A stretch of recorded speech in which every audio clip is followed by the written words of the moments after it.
Assalamualaikum warahmatullahi wabarakatuh. Perkenalkan, nama saya Sylvia Eka Putri. NIM saya 2300240047. Program studi manajemen pendidikan Islam dengan mata kuliah kepemimpinan dan perilaku organisasi pendidikan. Dosen pengampu Dr. Roli Darsa MPD MT. Resume ketiga ini dengan materi model dan gaya kepemimpinan, perkembangan mutakhir tentang kepemimpinan, dan persepsi strategi komunikasi kepemimpinan yang efektif. Dalam kepemimpinan banyak dipengaruhi oleh beberapa faktor, baik faktor pribadi maupun faktor eksternal, dalam lingkungan luar diri pemimpin maupun di dalam diri pemimpin. Senantiasa melekat pada cara-cara seorang pemimpin menjalankan kepemimpinannya. Dan kata lain, perilaku seorang pemimpin mempengaruhi orang lain agar mau bekerja sama melahirkan gaya kepemimpinan tersendiri. Gaya kepemimpinan dapat berubah sesuai dengan perubahan situasi. Gaya kepemimpinan akan mempengaruhi oleh pemimpin itu sendiri, para pengikut, dan situasi yang ada pada saat itu dalam organisasi. Persoalan utama yang diperhatikan dalam suatu kepemimpinan adalah bagaimana seorang dapat memimpin. Kemudian, kedua, bagaimana pemimpin itu berperilaku. Seterusnya, apa yang membuat pemimpin itu berhasil. Model dan gaya kepemimpinan. Di sini ada model kepemimpinan tradisional, yaitu terbagi lagi dari kepemimpinan otoritas.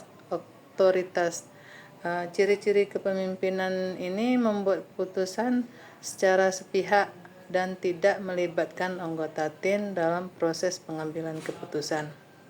Kelebihannya itu mungkin dalam pengambilan keputusan yang cepat dan tegas. Namun, dalam kekurangannya itu dapat mengurangi motivasi dan kepuasan kerja anggota tim. Yang kedua, kepemimpinan demokratis. Ciri-ciri pemimpin demokratis ini melibatkan anggota tim dalam pengambilan keputusan dan mendengarkan pendapat mereka. Kelebihannya meningkatkan keterlibatan dan kepuasan kerja serta menghasilkan keputusan yang lebih baik melalui konsensus. Namun kekurangannya, proses pengambilannya keputusan tersebut lebih lambat dan memerlukan waktu lebih banyak. Kemudian kepemimpinan laissez-faire. Ciri-ciri kepemimpinan ini memberikan kebebasan penuh kepada anggota tim untuk membuat keputusan dan mengelola pekerjaan mereka sendiri. Di dalam kepemimpinan kontemporer ada lagi kepemimpinan transformasional, di mana karakteristik pemimpin yang memotivasi dan menginspirasi anggota untuk melampaui kepentingan pribadi demi mencapai tujuan bersama. Dalam kepemimpinan kontemporer ada lagi kepemimpinan transaksional. Karakteristik pemimpin yang fokus pada pencapaian tujuan melalui sistem imbalan dan hukuman. Kemudian ada lagi kepemimpinan servan atau pelayanan, di mana karakteristik pemimpin ini yang memprioritaskan kebutuhan dan perkembangan anggota tim mereka. Kemudian ada lagi kepemimpinan karismatik, di mana pemimpin yang menggunakan kekuatan kepribadian dan karisma pribadi untuk mempengaruhi dan memotivasi orang lain. Model kepemimpinan situasional. Ada teori kepemimpinan situasional. Di sini mengklaim bahwa efektivitas kepemimpinan tergantung pada sejauh mana pemimpin menyesuaikan gaya kepemimpinan mereka. Kemudian ada lagi teori kepemimpinan kontingensi,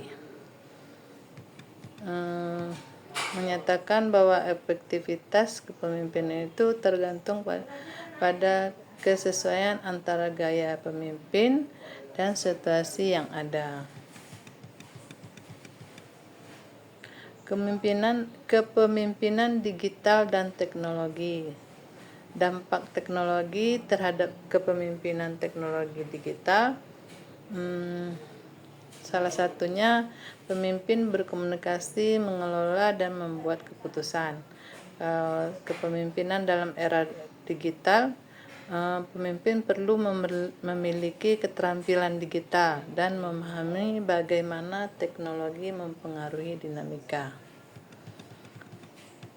Kepemimpinan berbasis data. Di sini ada dua, yaitu penggunaan data, pengambilan keputusan data analitik, memberi wawasan yang lebih mendalam tentang kinerja tim. Kemudian analitik dalam kepemimpinan melibatkan pemanfaatan alat analitik untuk memantau kinerja, mengevaluasi hasil, dan merencanakan strategi masa depan.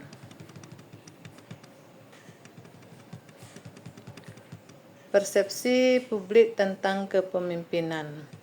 Pertama, faktor yang mempengaruhi persepsi faktor seperti transparansi, integritas, dan komunikasi pemimpin dalam publik melihat dan menilai kepemimpinan. Kemudian dampak persepsi terhadap efektivitas kepemimpinan tersebut, apakah positif atau negatif. Kemudian persepsi karyawan tentang kepemimpinan, bagaimana hubungan antara persepsi dan kepuasan kerja, persepsi positif terhadap kepemimpinan tersebut. Kemudian kinerja tim dapat mempengaruhi bagaimana anggota tim memandang pimpinan mereka, termasuk kepercayaan mereka. Kemudian komunikasi interpersonal tersebut, teknik mendengarkan aktif. Di sini pemimpin melibatkan perhatiannya penuh kepada anggota tim.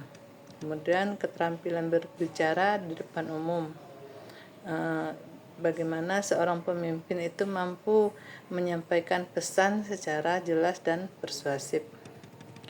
Kemudian komunikasi dalam tim, bagaimana seorang pemimpin itu membangun sebuah tim, menciptakan lingkungan yang kondusif dan komunikasi yang terbuka. Demikianlah resume materi ketiga ini dari saya. Sekian dan terima kasih. Assalamualaikum warahmatullahi wabarakatuh.